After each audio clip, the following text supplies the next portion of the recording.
আসসালামু আলাইকুম ওয়ারাহমাতুল্লাহি ওয়াবারাকাতুহ। প্রিয় দর্শক শ্রোতা ভাই ও বোনেরা, আজকের এই ভিডিওতে আমরা একটি খুবই চিন্তাশীল ও বাস্তবসম্মত বিষয় নিয়ে আলোচনা করব। কেন কিছু লোক ক্রিকেট বা ফুটবল খেলা দেখে না? আমাদের সমাজে বেশিরভাগ মানুষই ক্রিকেট বা ফুটবলের ভক্ত। ম্যাচ চললে রাস্তাঘাট, চায়ের দোকান, অফিস সব জায়গায় শুরু খেলার আলোচনা। কিন্তু কিছু মানুষ আছে যারা এসব খেলা দেখেন না। তাদেরকে অনেকে অদ্ভুত চোখে দেখে, বলে তুমি কি মানুষ নাকি? কিন্তু আসলে এর পিছনে রয়েছে গভীর মনস্তাত্ত্বিক কারণ। প্রথমত, এই মানুষগুলো সাধারণত অত্যন্ত স্বসচেতন, সেলফ অ্যাওয়্যার হয়ে থাকেন। তারা জানেন তাদের সময় কতটা মূল্যবান। তারা বুঝতে পারেন যে ঘন্টার পর ঘন্টা টেলিভিশনের সামনে বসে অন্য মানুষের খেলা দেখার চেয়ে নিজের জীবনকে উন্নত করা অনেক বেশি গুরুত্বপূর্ণ। দ্বিতীয়ত, তারা মানসিক শান্তি চান।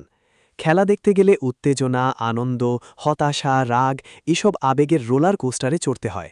একটা টিম হারলে অনেকের দিন খারাপ হয়ে যায়। এই মানুষগুলো এই অপ্রয়োজনীয় আবেগীয় ওঠানামা থেকে নিজেকে দূরে রাখতে চান। তারা মানসিক শান্তি ও স্থিরতা পছন্দ করেন। তৃতীয়ত, তারা সময়ের মূল্য খুব ভালো করে বোঝেন। তারা জানেন প্রতিদিন ২৪ ঘন্টা সময় সীমিত। এই সময় তারা নিজের লক্ষ্য, পড়াশোনা, ব্যবসা, পরিবার, নিজের স্বাস্থ্য বা ব্যক্তিগত উন্নয়নে ব্যয় করতে চান। অন্যের খেলা দেখে সময় নষ্ট করা তাদের কাছে অপচয় মনে হয়। চতুর্থত, অনেকে অন্যের উপর নির্ভরশীলতা কমাতে চান। খেলার ফলাফলের উপর তাদের মেজাজ নির্ভর করে না। তারা নিজের জীবনের নিয়ন্ত্রণ নিজের হাতে রাখতে পছন্দ করেন। আরেকটি বড় কারণ হল তারা গভীর চিন্তাশীল মানুষ। তারা বই পড়তে ভালোবাসেন, নতুন কিছু শিখতে ভালোবাসেন, সৃজনশীল কাজ করতে ভালোবাসেন। তাদের কাছে বিনোদনেরও গভীরতা আছে। শুধু চিৎকার করে টিভির সামনে বসে থাকা তাদের কাছে আকর্ষণীয় নয়। প্রিয় ভাই ও বোনেরা, এটা কোনো অহংকার বা অন্যকে ছোট করার বিষয় নয়। এটা শুধু ভিন্ন ধরনের মানসিকতা।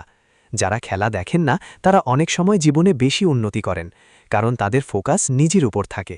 তবে যারা খেলা দেখেন তাদেরও কোনো সমস্যা নেই, বিনোদনেরও প্রয়োজন আছে, কিন্তু সব কিছুতে মাঝামাঝি পথেই সবচেয়ে ভালো। আশা করি আজকের এই আলোচনা আপনাদের ভালো লেগেছে। যদি আপনি খেলা না দেখেন তাহলে কমেন্টে জানান আপনার কারণ কি, আর যদি দেখেন তাহলেও আপনার মতামত জানান। ভিডিওটি ভালো লাগলে লাইক করবেন, শেয়ার করবেন এবং চ্যানেলটি সাবস্ক্রাইব করে পাশে থাকবেন। আল্লাহ আমাদের সকলকে সঠিক সময় ব্যবস্থাপনা ও মানসিক শান্তি দান করুন। আমিন। আসসালামু আলাইকুম ওয়ারাহমাতুল্লাহি ওয়াবারাকাতুহ।